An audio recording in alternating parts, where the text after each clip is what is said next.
नमस्कार दोस्तों, easy news पर आप सभी का स्वागत है।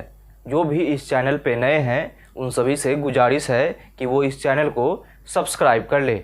आज फिर बात बिहार की होगी। आज से कुछ दिनों पहले आपने एक खबर को ज़रूर कहीं ना कहीं देखा ही होगा, जब एक ही परिवार के 5 लोगों ने आत्महत्या कर ली थी। आत्महत्या के पीछे की खबर आई थी कि कर्ज में डूबे होने के कारण एक ही परिवार के 5 लोगों ने आत्महत्या करना सही समझा। ये पूरी खबर समस्तीपुर की थी, जिसके बाद जिले में बवाल मचा था। उसके बाद जांच के भी आदेश दिए थे।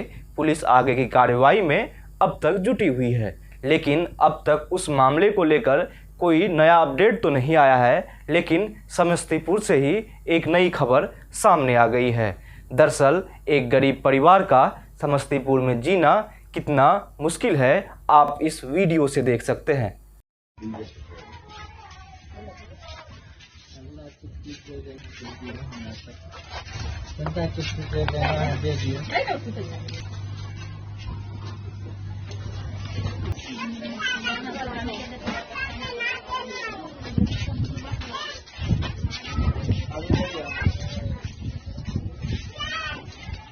ये जो वीडियो आपने देखा, जिसमें बुजुर्ग दंपत्ति भीख मांगते हुए दिख रहे हैं, एक एक पैसे के लिए मोहताज है।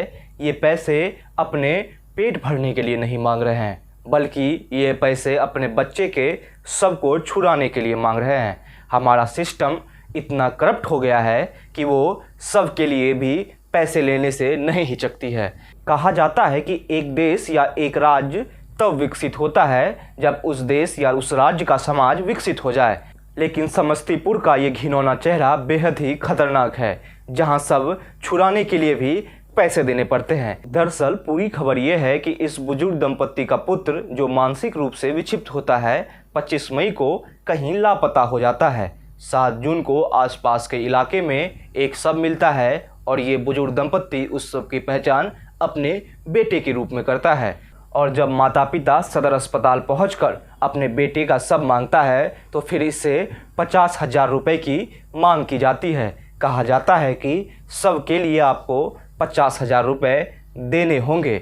अब सवाल एक समाज के तौर पर इसे समझिए, जहां पोस्टमार्टम हाउस का कर्मचारी एक शव के लिए भी एक बुजुर्ग दंपत्ति जो ये कह रहा होता है हमारे पास खाने के पैसे नहीं है, उससे 50,000 रुपये की मांग कर डालता है। लेकिन इस बुजुर्ग दंपत्ति को अपने बेटे का शव चाहिए था, इसलिए इन्होंने भीख मांगना बेहतर समझा। ये समाज में जाकर सबको छुड़ाने के लिए पैसे मांग रहे थे। लेकिन अब हम उस सिस्टम को समझते हैं, जहां उस सिस्टम के कारण एक ही परिवार के 5 लोग आत्महत्या करने को मजबूर हो जाते हैं।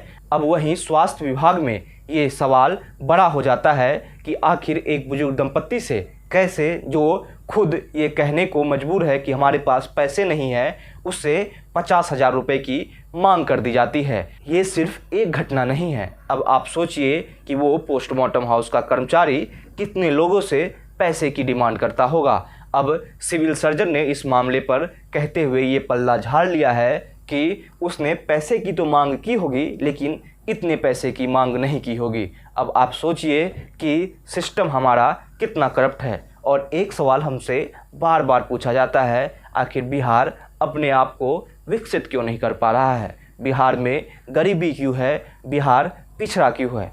अब आप इस सिस्टम को लेकर चलेंगे तो कहीं ना कहीं आप पिछड़े और गरीब तबके में ही आपकी गिनती होगी। एक सिस्टम जहां सब पर भी पैसे लेने से कोई इनकार नहीं करता है, वहां पर सिर्फ पैसे चाहिए, वो किसी भी तरीके से होना चाहिए। और आप विकसित इस सिस्टम के तहत तो नहीं हो सकते हैं।